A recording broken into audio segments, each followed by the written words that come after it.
put it out. So, when we would hire people initially, we were just trying to figure out how to put out bombs. Dennis, do you remember when we were just you and Kathy and then Jessica and so on? I do. I remember very clearly our first order actually was a fraudulent order going to Africa. So the lesson started early. Yeah, and so from there, once we got started, we had a challenge of scaling. So there was a time where we were doing $1 million, and that was fine with just kind of the hodgepodge of people and really no policy, no real systems. But we were very early on committed to systems. And then we started probably 3-4 years in trying to build a scalable operation in the Philippines. And Michael, why don't you tell them our scheme on how we, once we decided to go to the Philippines, what we did about it? Well, so we had a guy that went over, and we kind of researched some different ideas and looked at different countries and different possibilities. And we started with the Philippines because we felt like we had some connection there through family and things. And that was good. So then we rented some space and we interviewed some people. And I think the first team was maybe about 6, remember, guys? I think, there was maybe 8 a handful. Yeah. And we thought we were into a good thing. We rented some office space and all, and then we found out that they turned off the air conditioning at night, which was a problem because we worked at night because that was the American day with the time change. So it was just hot and sweltering and all that. But it was clearly working, and then we started adding more people and more people. And as a part of this, the focus of this webinar today, we kept looking for ways to kind of get things better. And one of the things we discovered was we had all these computers that sat there during the Filipino day, and there was nothing going on. And so we started to hire people that could do some bookkeeping for us, and we hired people that could do some graphics for us. So when we were really humming, we had people, all the desks were filled all night long in a kind of a call center configuration. And then at about 8 o'clock in the morning, Manila time, those people were all started leaving, and we had a new team coming in of, again, graphic artists and a little bit of code and a bunch of payables and stuff like that. And we reused that space, again, because we wanted to systematize this thing and make it work for scale. And, you don't have to buy as many computers. You don't have to buy any more office space. We just made use of what we had.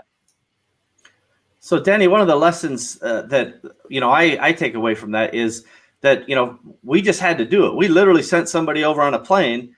He didn't have any idea what to do. He didn't know any people. He didn't know any offices. He didn't know anything. He just got off the plane and went a certain direction. And so that's part of the point is you got to take that leap first to make a hire, to make a move. Yeah. Next part of the lesson is try to think about the future, right?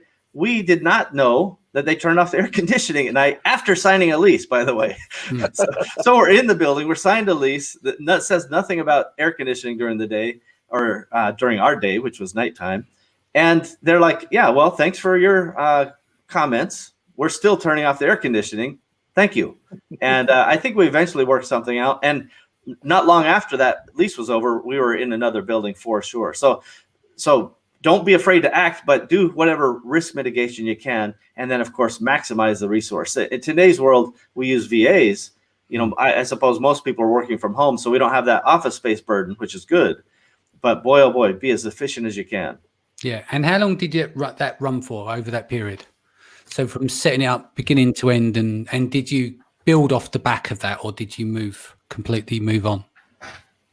No, that operation went from those first 8 or so people. That was batch 1. That was each one became batches. You guys remember that? And then it was kind of like a little honorific inside the organization. They go, oh, I'm batch 7, I'm batch 8.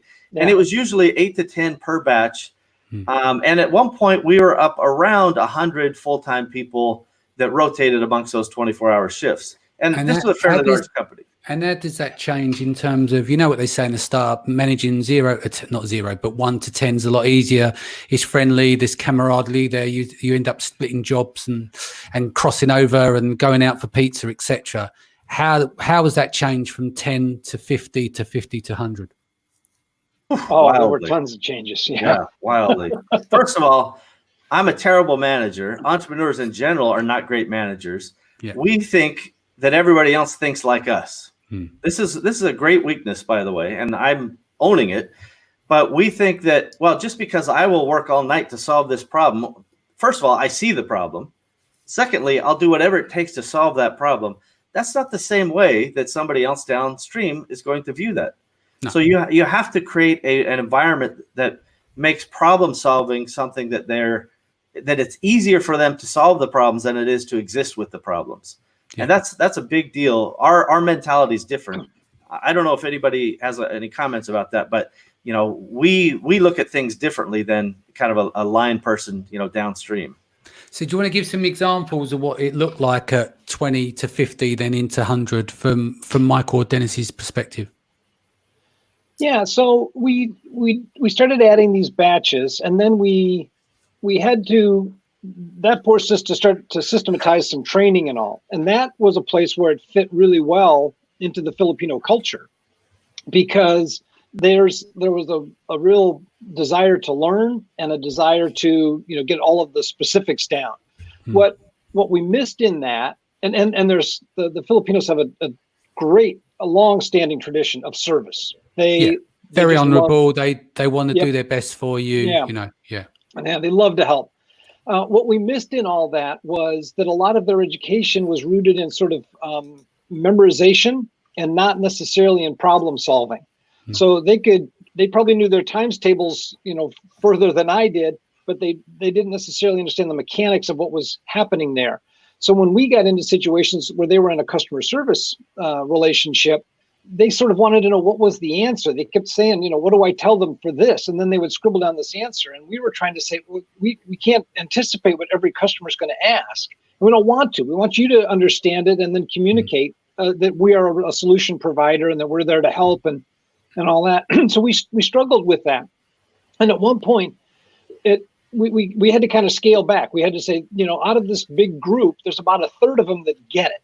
Yeah. And 2/3 that just don't. And so we ended up scaling back. And to help that, Dennis was already traveling a bunch. Steve, of course, travels a ton. But I had to get out of my comfort zone. And I went over to Manila every month for 6 months. I'd go over for a week or more. And just I wanted to be there with them and talking to them and work on this problem solving thing. And out of that, they really put together this culture that said, we get it. And they started to reinforce, and then they started, then your people are your best source of referrals, right? So we started getting the right kind of people in from that. Our HR team started to say, oh, okay, now we understand. You don't really want the person necessarily from the best school with the best grades. You want somebody that thinks this way. Yeah. And so we started, getting cleaned up there, and that was the cycle that we got into that worked so well. And I'm going to say this in the kindest way, and I think it more comes from want to be at service, I think, and terrified of making mistakes. Sometimes with Filipinos, it's hard for them to get them to think completely independently because they're concerned about service and saying and doing the right thing. Therefore, they revert back to type of not doing it. So sometimes you have to coax it out of them. And I totally agree. But that's normally that one-on-one man or female management to do that. It's quite difficult because it can take time to literally saying to them, look, you can do whatever you want and I will back your mistake. But sometimes it doesn't go in and you really have to kind of feed that. I mean, I say to members of my team, I sit them down and I'm going, today I'm going to grow you. I'm going to tell you this stuff. You're doing work for this person over there. They're taking liberties. I'll pay you 3 times the amount of money. You got to stop doing that work for them. Have some self-respect, and have those kind of conversation. But that takes a while to build that trust when they know your interest, their best interest is for them. Do you know what I mean? Yeah. But even still within is that it's hard to scale that. So when you said there's a proportion that did get it, what did you do about the guys that didn't get it? Candidly, Steve gives me permission here to tell the story. Yeah. So we got to a tough spot, and I remember being in the offices in Seattle, and I went to Steve and I said, "This thing it's going to melt down. It's not going to work." Yeah. And he said, "Well, what are you going to do about it?" Right? So Steve likes to empower people. So I said, "Well, here's my plan." I said, "I'm going to get on a plane. I'm going to go over and I'm going to talk to him." And what we did was we said, "Hey, there's a cultural difference here, and it's not your fault." I made a big deal about this. Yeah. We were an American company, but we, came into a Filipino city. We walked down a Manila street into a Manila office building to people that were hired, by Manila people. And it's not your fault, but we have this job to do, and it has to get done this way. Yeah. And so Steve was kind enough to let us work out a generous plan to let them leave. And then, like I said, about 2/3 of them accepted that offer. I didn't fire anybody. I just made it clear that we were going to be going this way, and this is how we were going to measure performance and success. And then I got the other third together, and we went out to a place where we could all just relax a little bit. And I said, okay, you're in. Now let's talk about what's going forward. And so how did you manage to get that third to implement that mindset on the new members? Is that where you've got them to hire their friends and people that they know that contain the right mindset? Yeah. And I went over once a month for a week. I just said, and again, Steve was we were able to afford to do that and to travel like that. But I thought just being there, and I want to come back to your point, because this is really important. You can tell them something, but when they see you do it, right? When you're standing over somebody's shoulder in a cubicle and they screw up, and their batchmate is sitting next to them, and they see you say, hey, that's all right. That was a good effort. I see what you're trying to do, but next time let's do it this way. And they see that there's no terrible repercussions. They see that you're generally coaching, not, bossing or torturing or something. That makes a big difference. So one thing I want to jump in and say is that this is not specific to the Philippines. This is a general Asian cultural thing, right? They don't want to make a mistake, so they tread lightly. And ultimately, we paid people to quit. We're like, if you're not in, here's some money, go away. Because there are cultural things that they have in the Philippines in particular. They call it the crab mentality. As people would grow and get promoted, somebody else is trying to pull them down. And that's not the kind of person you want in your organization. But when you hire quickly, it's hard to deal with. So over time, we learned you got to put in systems, you got to put in, all the SOPs, you got to put in all this stuff to help them and empower them. But you got to also take out the people who really are not committed. And that was we didn't do a good job of hiring. So Dennis had a case where he was running a department that literally every department were like, we want metrics. And he's like, hey, this is the claims department. How am I supposed to get metrics? Sales is easy. Marketing is easy. You're spending money on ads. Sales is making bank. There's other things that are easy to do. How are you going to do claims? There's no money that is transacting, or at least it was harder. And, Dennis ended up having, more or less 60 people under him between sales, fulfillment, and claims. But maybe Dennis talking about how he had to build that out would be useful as well, by the way. Yeah. So, to kind of hop on the back of what Mike was already building a little bit, we faced just a number of different unexpected issues. And as we began to systemize some of these behaviors that we did not want to see, and some of the behaviors that we did want to see, that really started to help us sort out who was all in and who needed to be on the way out.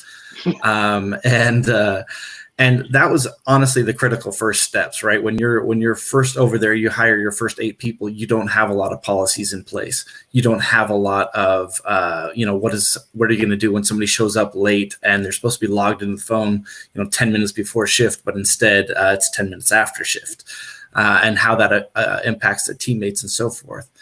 So that also created a lot of interplay that was not positive as well. So as we began to roll out systems to help guide our people properly, that made a big impact. And believe it or not, the ability to measure how well they were performing their individual jobs, like claims, like sales and fulfillment, became a big play as well. Because at this point, when you can actually sit down and you can talk about how many claim interactions per day you're doing, and whether or not you're hitting the above average or below average based on what claim type you're doing, and then what kind of performance reviews you're getting.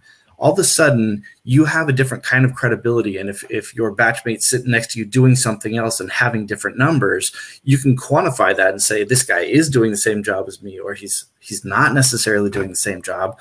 and then when you have a performance review with them, it sounds completely different, right? Where I can sit down and I can speak with them about their performance versus the field, and the satisfaction, with their coworkers and so forth. And I can't describe for you how powerful that is when you actually need to go in and you're discussing the future of somebody's, paycheck, when you can actually sit down and talk with them candidly. Sometimes I can be, it can feel a little bit mean, but I tell you what, sometimes when you have to deliver a tough message to somebody, that's the guy that can turn around and then become an all-star for you, because they have this choice then, right? Like, do I want to go ahead and confront these metrics head on and try and solve the issues that they're bringing to the table? Or do I want to find an easier job where this kind of scrutiny is not something that I'm going to have to deal with? Yeah. So would you said that, and I mean this in the politest way, would you say that reading between the lines is that there is quite heavy on metrics? So like Steve, me and you, entrepreneurs, we probably want someone to be going, oh yeah, you've written 4 emails today that claim to, watching over your shoulder. Was it a bit, did it feel like a bit like that? Is this what you're saying about delivering the message, or? Not exactly. I'll just help from my memory. So one of the things, and by the way, this is current stuff too. We still do this today. Gotcha. The system itself aggregates objective measurements. So again, entrepreneurs think KPIs are good for me, so I can tell if you suck. But that's not actually what they're for. The KPIs are to say, is the system working? Right? And it's just like a car engine. You've got your RPMs. Are they within the right range? If they are, fine. Everybody just keep going. If they're not, too low, too high, why is that? And the people, as Dennis said, they love to have an objective measurement. There's no subjectivity in my manager's mean. He said, I'm not doing a good job, but I don't know why. It's like, no, I'm below this line. We've all agreed this line is feasible. Everybody else is achieving this line. Why am I not achieving the line? And then it's a coaching about behavior, about whatever, to make those things happen. So KPIs are not for entrepreneurs. They are for the people, and people love to have objective measurements. Yeah, that's cool. All right, so we've zoomed right in. Should we zoom out a little bit now? So we've got right into KPIs. We've got to the measurement. I don't know where you were with how many on the team, whether that's 50 to 100. Where did it go from there? Obviously, you've set up in the Philippines. You've dealt with it culturally. You've had to adjust the team, adjust the mindset, bring in KPIs. Where do we go from there? Well, remember that we also had a reasonable sized team in the U.S., and there was a lot of balancing between who's responsible for what and how these things would be managed. One of the things that I recall is, as the teams would grow, the stateside team, which was, we had a bunch of different locations at one point or another, but there's probably 50 or 100 people in the U.S. as well. There was some sloppiness in who was responsible, right? Because the U.S. would go, hey, let the Philippines do this, and I'll just manage them. And then the Philippines would be stuck with things that were not clear, or they didn't have clear directives. So there were some conflicts between trying to figure out who owned what. And ultimately, we had to really have a functional organizational chart to help solve those things. And I recommend for everybody to understand every function of your business, from kind of product development, through merchandising, getting the product details, marketing, sales, etc., all the way down through, finance, where you count the money. Without that functional org chart, I think we struggled a lot. And I remember them beating on me for an org chart. Like I have the magic answer. I hate it doing org charts. I don't like org charts. Now I know how to do them, so it's easier, but it was hard. Did you hate org charts because you didn't know how to do them, or what, you didn't feel you were good at them, or you just didn't like them because you're an entrepreneur and it's too safe, too organized? Some of it is all of the above, but really I didn't know how to do it. Right. I'd never been in a big company myself. I've always worked on my own, right? Since I was 18, I own my own business. So, my org chart experience is me cleaning toilets at 18 as my first janitorial company, right? Yeah. I'm an organization of one. So there's not a point of reference. So I had no experience. Secondly, I didn't understand how a piece of paper could have any benefit. It's like, no, we need to do stuff. Paper's not relevant to me. So I didn't get how it actually could be helpful. And I guarantee you, as people heard me say, get a functional org chart, they have those same exact thoughts. They're like, how can a piece of paper help anything? But ultimately, when you have management and tiers of management, it really is essential to assign responsibility and accountability. And once I kind of understood that, then it was easier to get done. But everybody was kind of looking at me to do it, and I just didn't know how to do it. And it was also complex. I just didn't get it with so many pieces. So it took me a long time to figure it out and to work with the team. And is that as well? Because So the key phrase in Steve's thing there is the functional org chart. Because when most people do org charts, they sit there and say, okay, I got 8 people in my company, so I'm going to need 8 boxes, and how do I kind of push them around? Yeah. And the reality is you look at your company and the functions that happen, and you've got 50 functions, right? Yeah. And you still have only 8 people. So then you go and you put somebody's name into a bunch of boxes over and over and over again. And, when we would build these things, Dennis would have, 6 or 8 jobs, and I'd have 6 or 8 jobs, and lots of people, nearly everybody had 2 or 3 jobs, And some would cross over as well. Yeah, it was by function. And then it was kind of cool too, because as the business was scaling, you could start to say, oh, okay, now we want to hire somebody that we can stick into this box, because we've got, this guy's got 5 jobs. We want to take him down to 4, and we're going to have this person, pick up 1 from this guy and 1 from that guy. And the functional org chart is the part I want to underline. So you've used the word functional org chart for people that are listening, the playback and stuff.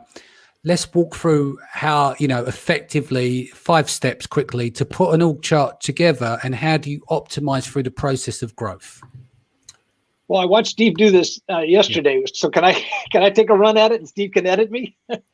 Yeah, I'm open. So think about your business. Maybe you need to discover products, and then you need to get them into your system, and then you need to sell them, which means you're going to need to buy some more of them, or you're going to fulfill the orders, and then you've got to do the accounting on it. So there's a flow to your Michael, business. 1 second. Steve shared his screen. Shall I put that on the screen while he's talking, Steve, or is that for your bit? No, I think it's perfectly fine. This may be instructive for everyone. This is just our take on a functional org chart. Cool. So, Michael, carry on. Sorry, Michael. Okay. So there's a flow to your business across these steps. And then within each section, then there's a group of functions that you've got to have. So within marketing, you've got somebody that's doing the digital marketing, you've got somebody that's doing creative, you've got somebody that's doing social, whatever. And so that's where you start to break out those different functions within there.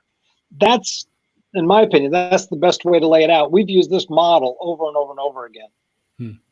That's really a key takeaway, and maybe Dennis can add some points on this here in a second. But if you write down the names of the people and you try to assign titles to them, you're going to have a big set of problems, because those titles have lasting impacts. There's a whole bunch of things, unintended consequences you'll never expect. And every single one of them virtually is negative, because you're building a business around people instead of building it around the functional result that you want. And so by having a functional org chart, and these are just suggestions, not every business is like this, but this is largely consistent with a typical e-commerce business. You start with business development. Hey, I'm developing a brand. Am I doing any partnerships, etc.? Maybe you don't have all of those things. Fine. But you only put the names of your team into the boxes that are relevant to you today. And you realize, maybe I need this other box in the future, but I have nobody there now. And Michael already said it. Dennis's name was in 5 of those boxes. Michael's name was in 5 of those boxes. My name was in, 1, because I don't like to do any work.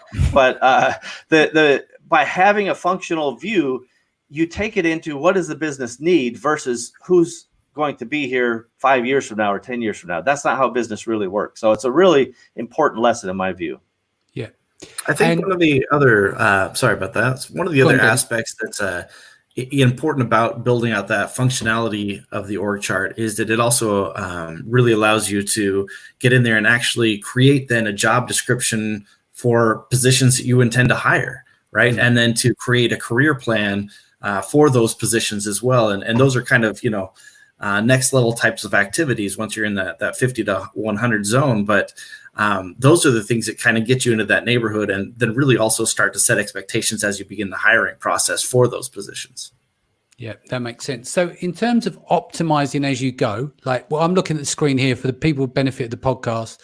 Steve's put up the overview here. He's scanned in his biz dev, merchandising, marketing, sales, operations, business intelligence, information technology, and the finance department. So this is obviously a large scale company. Each of these columns have got maybe 20, 30, or say 20 attributes to each. How do you then elongate back to put names to those? Because Steve, you said it could be, there's repercussions by putting names in first versus functions. Well, how do you then assign? Sorry. There's the repercussions are if you just start and break down names and then, this person is director of sales, or what have you. That's where things get a little nutty. So I think there's an argument I could make that every e-commerce company has all of these functions they ultimately need to do. Maybe they can't do them today. So, for example, maybe you don't need a safety lead in your operations department. You leave that box empty for the time being. But at some point, you're going to need somebody who's in charge of safety. That's just the nature of the beast. And it could be somebody else who's already on the team who takes over that responsibility. But at the end of the day, if you're a one-man show or one-woman show, maybe your name's in all those boxes today. But the strategy then is, what box do I hate the most as an entrepreneur? Well, what box do I despise the most that brings me the least joy and the most misery? I need to hire somebody for that box. Not because that box itself is torture, by the way. In our merchandising department, some of the things that I hate about all the details and analysis and optimization, the endless spreadsheets that they go through, I hate that stuff.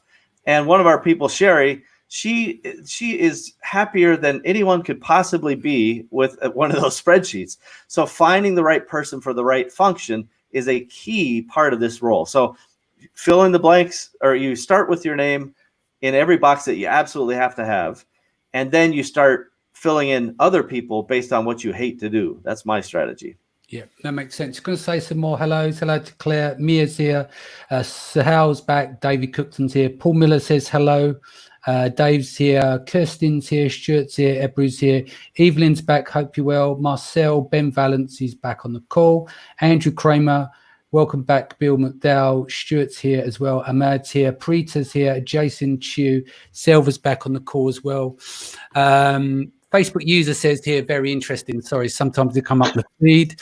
The E-Myth book explains this quite well. Paul Miller said, hey guys. Paul Harvey, as we all know, is Dennis, Steve, and Michael in big caps as well.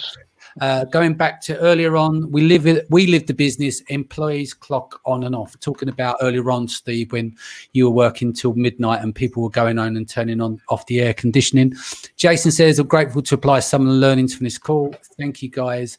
And Selva says, hello from Singapore.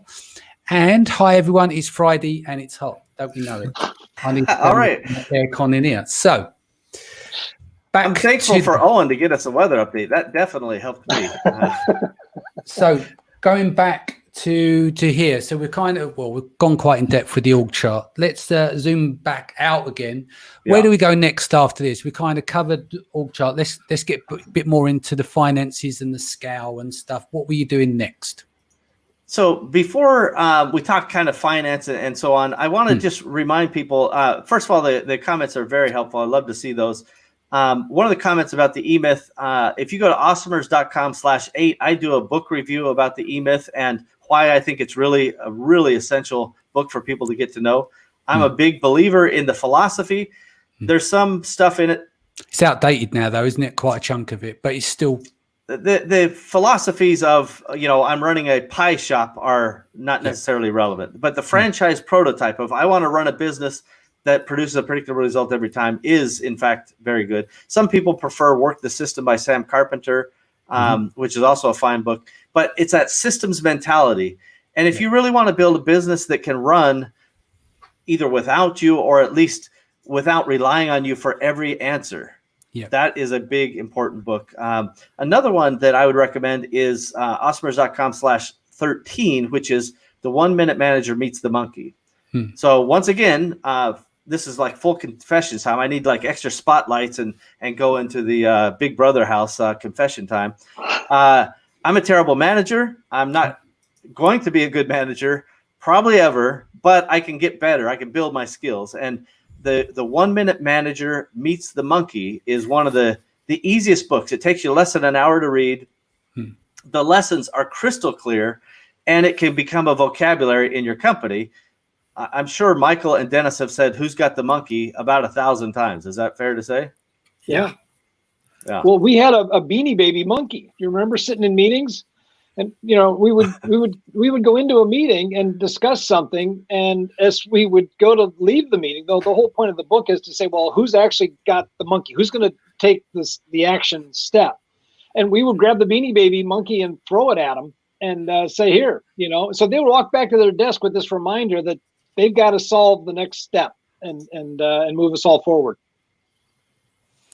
Cool. Where do you want to take it now, Steve? What's the next step? Well, once you kind of have a sense of what your functions look like and you are trying to develop your skills as a manager, now you got to figure out how is the cash working. And this is, again, where the systems come in. So you can't just hire people and hope that somebody pays them. You have to pay them, right? So you have to understand your cash flow, which is far more important than a P&L. P&L shows you profit and loss, and there's a bunch of accounting. Well, I'll just call it tomfoolery, but the accountants call it laws. There's a bunch of rules about how things show up on a P&L that are not necessarily instructive for somebody trying to figure out how much money, how much cash I have in the bank to make payroll. Yeah. And so understanding cash flow statements, I would say, is one of the most important things you can do. Next is to then figure out, am I able to make hires? Am I able to lean into advertising so I can scale? And that's something that, I feel, again, that typical Amazon sellers and often entrepreneurs, that's something we don't like to do. We don't want to do it. And so we just kind of delay it and procrastinate it in whatever way we can. Yeah. Do you also find, depends on how good you are with cash flow and understand how you can optimize your cash flow? Like some people will kind of sail close to the wind. Like we're in a pandemic. This is probably the worst time if you were very aggressive on your cash flow because you were constantly leveraging. Now you don't know how much cash you need on hand because you don't know, you can't predict the future. What are some of the lessons that you've learned and what you would advise people listening now? Like you said, entrepreneurs are focused on building things and stuff. Cash flow is super important, but I have seen it with people that, because they're clever with math, they then abuse that and think, oh, don't worry, we can tickle it along. And then as soon as something like, not that it has, but a pandemic of some kind comes along, it wipes them to shore. What would be your advice here? Well, first, it's, who among us can predict anything and everything, right? You can't be prepared for everything. So let's remember that we're human. But I can tell you that when the line is going up, that's all entrepreneurs see forever. Yeah. Right. We only see that one line and we're like, how could it come down? And man, oh man, if it goes down even for a day, I don't know if anybody clicks refresh 1,000 times a day like we have, but the minute sales are off, everybody's just walking around, moping around. Oh, well, what's happening? This is a nightmare. Sales are down 2%, whatever. So we have to remind ourselves that there is a top to pretty much everything. It doesn't mean there's not exceptions, but plan for what that top looks like and at least prepare for what if there is a setback seasonality wise or otherwise. And without anticipating, if you always just think you're going straight up, then you don't have any sort of reserve. And I would tell people right now, there is more risk in the world today than there was 10 weeks ago. Yeah. And so we have to par back some of that aggressive, risky behavior that comes naturally to most entrepreneurs. Yeah. We covered this in your in depth, so I'm not sharing anything that's secret. Do you want to tell the story about I think it was with AdWords where you went crazy on scaling? Yeah, Michael and Dennis were both there. So we're like, hey, everybody, we're spending $100,000 on Google in a month and we're getting $1 million of revenue. This is a 10% ad spend ratio. This is acceptable to us. We know our margin. We know our contribution of profit. And basically, if we can double our money every month, 100,000 goes in, 200,000 of contribution margin comes out. Let's do more of that. So we go to 200,000 in a month. We get 2 million in sales. You guys remember this? Yeah. Then we're like 300,000 gets us $3 million in sales. 400,000 in a spending in a single month gets us $4 million in sales in a single month. By the way, not 2 years earlier, we wondered if we could get to $1 million a month in sales. Just so you know, it's not like we just sat down and go, hey, should we do 1 million or 4 million, gentlemen? And then we toast our champagne and caviar. That's not how it was. We are scrappy. We don't know anything, right? We're learning. So anyway, so then we're at 400,000 and I'm like, hey, let's just skip to the end, right? This is where my idiotic behavior comes in and why everyone needs to check their own behaviors as well. I say, let's just skip to the end. And we spent 750,000 in the month. I think this is right. And we got $4.5 million worth of sales roughly. So that curve that I never saw ending tipped over completely. Now, by the way, so it means we more or less overspent by about 250 grand in a single month. Yeah. And that everybody's looking like, oh my gosh, what's happening here? And were you taken off the org chart there and under managing PPC? Well, to be clear, I was not capable or responsible for PPC specifically. We had a team. I'm joking. And by the way, Brian Simonson, one of the other brothers, was managing that. And I will tell you some stories about him. Maybe we'll get him on another episode. But ultimately, we scaled back for 2 months, maybe it was a month, I don't remember, and just went down to 400,000 to spend, 4 million plus or minus in sales. And then we're like, all right, we think we figured out what happened. We had all these pay-per-click agencies, all these black boxes that were telling us all this data. And so we said, okay, well, let's do it again. And so we spent $750,000 again, and we got about 4.5 million in sales. So in the course of 90 days, I wasted $500,000 trying to prove that I was smarter than the internet. I am not, as it turns out. I have $500,000 reasons why, but that was a very clear lesson. And it's not like we just were rolling in money. This was not easy for us, but we also were taking chances. And so those lessons I talked about with the line and the bell curve, they apply to everybody at all times, and me especially. Yeah. So because obviously I'm jumping around the process a bit. Where did that come into the history? We've gone from hitting between 50, 100 employees. We discussed the org charts. What year? If we put a bit of a timeline to it, it might be a bit easier for the audience to follow. Where were you at that point? So we just worked on the story there that you went at it twice to spend 750 grand. And what year was that? And what was the overall yearly revenue around that time? Yeah, so that was probably around year 4, or maybe 5. So year 1 we did, maybe $1 million. Year 2, maybe $1 million. Year 3 we kicked it up to maybe 3 million or something. But then like September 11th happened right around there. Right. It was not ideal for us, obviously. Yep. And then we struggled to break out of that. Maybe we were even at 5 million or something. But I remember Michael and I, we were sitting in front of investment bankers. And the question was, we're doing 5 million a year. What do we have to do to be important to the market? Do you remember what they said, Michael? Not specifically. Their answer was, if you're not doing 25 million, who cares? And we're like, quintuple the number we're doing now. We have no idea how to do that. So we went back to the team and we said, how do we grow from where we are, right? Because we were kind of stuck. We were at the 1 and then maybe the 5, 3 to 5, whatever. And the team got around, and ultimately we said, well, we're going to have to advertise. We're going to have to do it aggressively, and we're going to have to do it smartly. And we went from whatever it was, that 5-6 range. And these numbers I'm pulling from memory.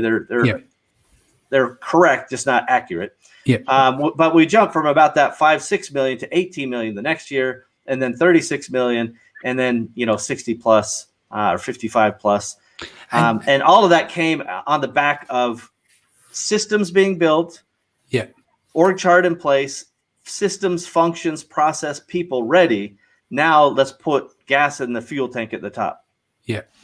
And the thing is that it came from a conversation, because your mindset was back there that you were on a lower figure and you've gone in, was it to raise money? And they're like, well, what are you doing? It's like, don't come back until, and then you sat there and had to figure it out. So by having that conversation where they almost sent you out with your tail between your legs, as if to say, who are you coming in here asking questions like that, young boy?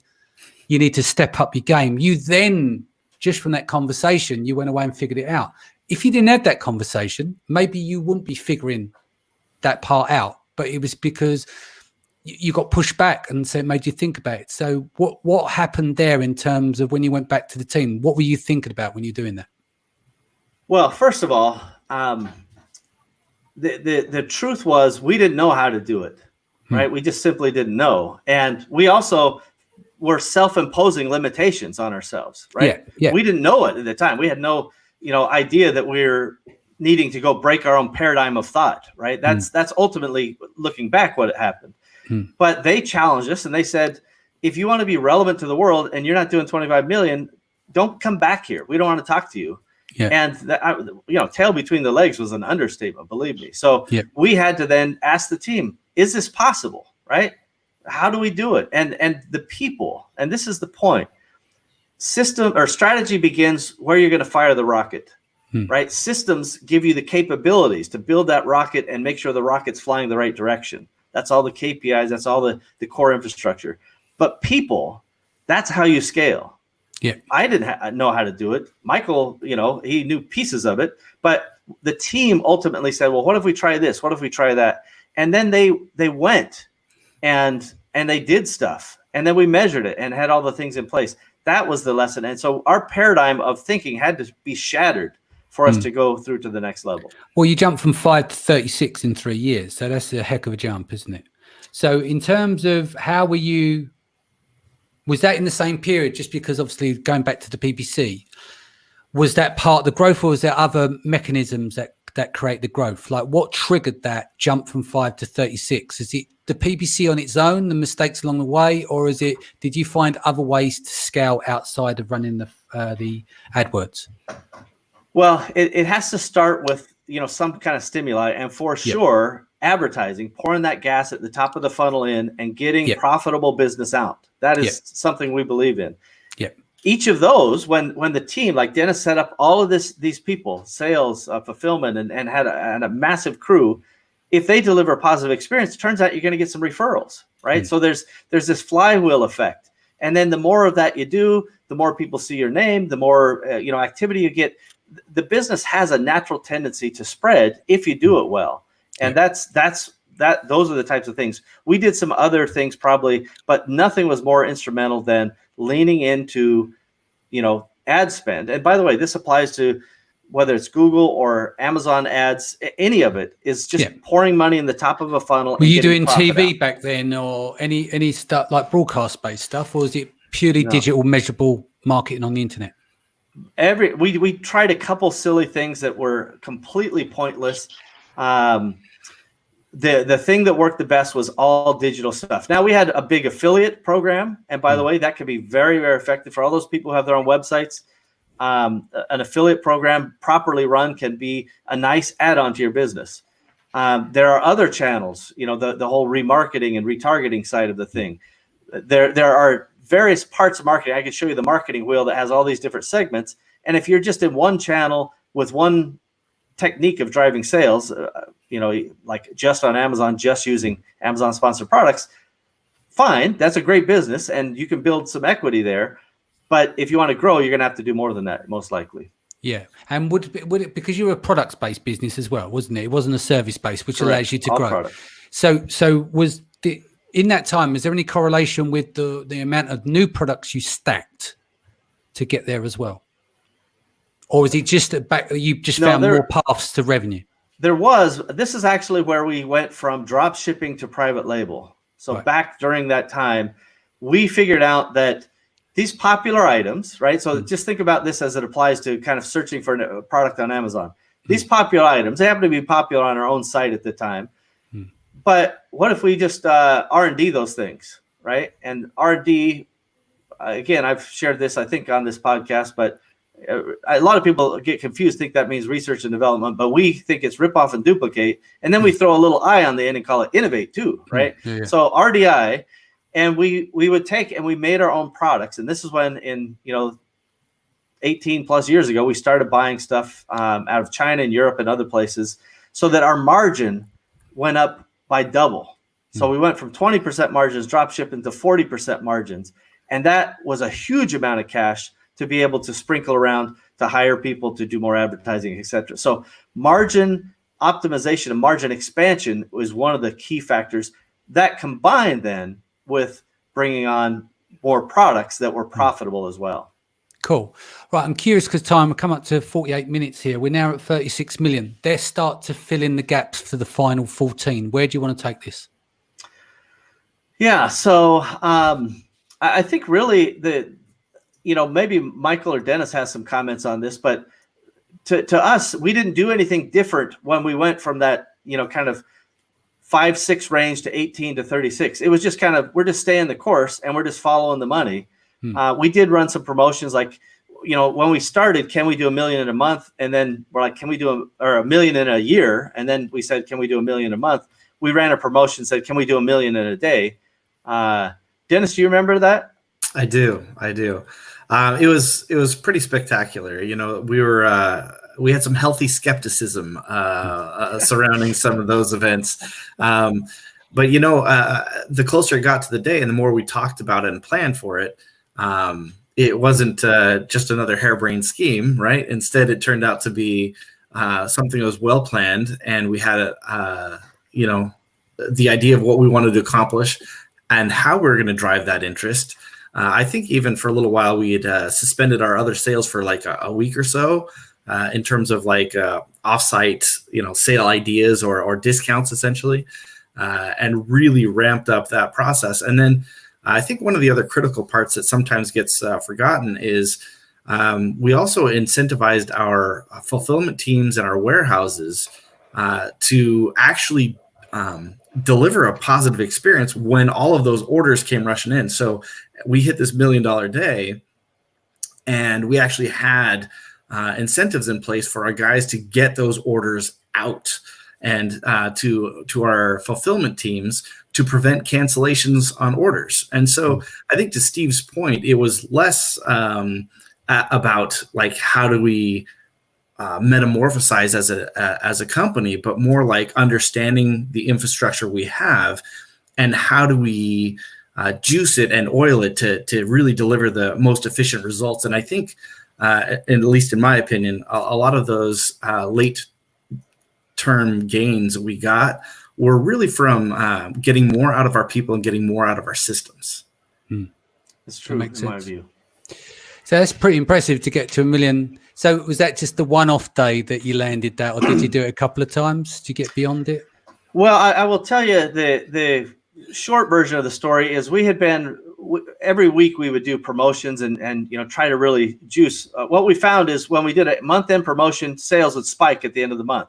And we're like, we kind of like that. I wonder if we could do it twice a month. And so we did it, and it worked. And we're like, all right, we kind of like that. I wonder if we could do it every week. And we did it, and it kind of worked. And so then we were doing, $500,000, $600,000, $700,000 at various times on these promotion end dates on these weeks. But we never were quite at that $1 million. And so at the beginning of one year, I said, hey, this is the year we're doing $1 million in one single day. Go make it happen. See you later. I'm going back to, the beach, whatever. And, about September of that year, we had not hit the $1 million. It was just kind of steady as she goes. We were growing and it wasn't happening. And there was a fair amount of skepticism. So I proclaimed one day, I said, all right, listen, here's the day. It's happening in this day in November. So let it be written. So let it be done. And still nothing was happening. Still there's a lot of skepticism. And so then I got all the managers, all the senior team, and I said, write on the whiteboard how much you think we're going to do on that day. And boy, talk about true confessions. I think there may have been 1 or 2 people that wrote $1 million on that board, that they were basically marketing and sales. And they were not $1,001,000. They were like 1 million even. And everybody else was below. And so I'm like, this is terrible leadership, just so you know the lesson. I didn't do my job. None of them believed we could do it. And so you fired them all? And I fired every single one of them. Yeah. I stakes with heads on them, pikes on a stick. It was amazing. And that really motivated everyone. No, I said, all right, I don't know what to do. You guys figure it out. Oh, by the way, I'll be on vacation during that week, literally on a beach in Mexico. My family's already planned. I can't get out of it. Good luck. And sure enough, everybody did what they needed to do. They figured it out. As before, I didn't have the answers, but they did. And by the end of that day, we did $1.8 million and nothing broke. Nothing broke in the system. Nobody felt overworked. It was a busy day. It was exciting. Everybody was happy, but nothing in the system broke. And if we flash forward to when the business first began, we did our first promotion. We literally, Dennis, you remember Valentine's Day when we had to take off we melted down over the course of about 40 grand in 30 days, killed us some years earlier when we began. And some of our vendors actually called to say, hey, if you're going to do that again, let us know. Yeah, we melted down. And then years later, it's smooth sailing. And so, yes, we were able to achieve actually a larger day later on and so on. But that was a promotional thing that we did. But mostly steady as she goes is the right way. Yeah. Okay. So question, because I want to get round for you to advise people listening to the call and the playback on the podcast. What was the toughest decision from that 0 to 50 million that you ever had to make? Ooh, I'll let these guys answer first. Put them on the spot. Yeah. Scaling back after 9/11, Right. it became clear that we were going to have to resize the business, and the numbers were just not going to pencil out. So so we had to build a plan there. And what I wanted to do was build a plan that we could stick with. And I don't know if I'm good or lucky, probably lucky, but we put together a plan and it hurt like hell and it worked. And that you had to skinny down the team, refresh your cash flow and forecast and stuff like that. Yeah, but I didn't want to take small bites. Got to cut deep and fast. Yeah, and just do it and boom. That was the hardest day. Yeah. Otherwise, it's the slow clap of death, isn't it? If you do it over long, people get like, "Who am I? Am I going to walk the plank next?" So it's best to go deep straight away. Yep. Take care of them, be kind, and then it's tough. What about you, Dennis? Advice, let me just add, because this is important. One of the best pieces of advice I got was, as a manager, you've got to do this thing, but you have to focus on what you're actually doing. You're saving the business. You're saving the jobs of the people that are still going to be there. So it's easy to, and it's correct to feel bad about the jobs that are going away, but it's important to also focus on that you're saving the business and those things, so that then you can go back and get some of those people back or whatever, right? But if everybody dies, that's not good. Yeah, no, exactly. Dennis, what was yours? For me, it's kind of a similar conversation, but it was really understanding.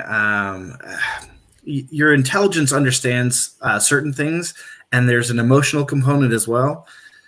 But the toughest decisions for me were actually identifying the bad actors and then taking very specific actions around that. I actually had to come up with plans to, like, okay, this person is not just a non-producer. They are an active voice against the system and against the success of the company, and then learning how to deal with that.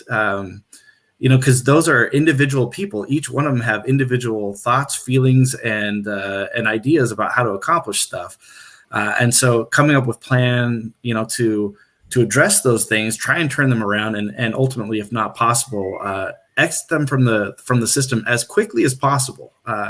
And that was the hardest lesson, because that's not, when you're hiring people, that's not the outcome you were looking for. But you better be ready to acknowledge your mistakes and be prepared to move on with them for the sake of your team.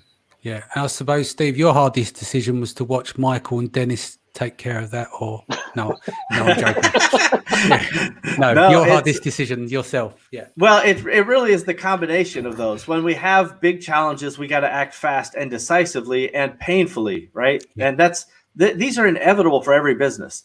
Every company, Google, Facebook, all of these unicorns you think had no problems. There were problems like you cannot imagine along the way that were life and death. It's like, if we do it, great. If we don't do it, we're out. And we had those too. And so being decisive and being realistic about the future. But I guarantee you the hire slow, fire fast is really important. not to hurt people, but actually to let them get on their way. Let them go be productive somewhere else. Let them live their life. Don't steal their life from them. And secondly, you've got to preserve and protect the nucleus of what is left. And those hard decisions where we're emotionally racked into it, we tend to procrastinate them. We tend to put them off. And that's the worst thing for every person up and down the line. And it creates a very negative cultural effect as well.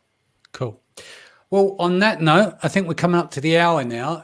Any passing advice from each of you, what you've learned apart from what we just discussed there, the positives as well, what's one thing from each of you that the audience can take away today of scaling the business?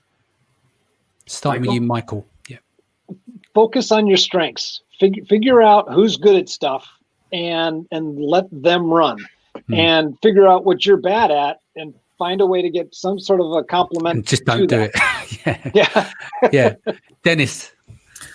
For me, it's measuring success and then going back and duplicating those efforts. Too many times you can sit in a meeting and you can come away with a lot of things that you're doing. And then you go back and you talk about that meeting 30 days later and you say to yourself, well, we did this thing, but what did it do? So go into every decision you make with a plan for success and then go back after and measure it. Were we successful? Did this do what we wanted it to do? Yeah, makes sense. Steve? Yeah, I think it's, for me, it's just one of those things where you say, when you set out, you've got to know your strategy, right? And I go strategy, system, scale, right? So know where you're going and don't be afraid to pivot, right? Right now, there's a lot of pivoting happening. We have some companies that are in terrible condition due to this pandemic. And some of those we've pivoted into PPP or PPE, right? Yeah. Not intentionally at first. It was just kind of a byproduct.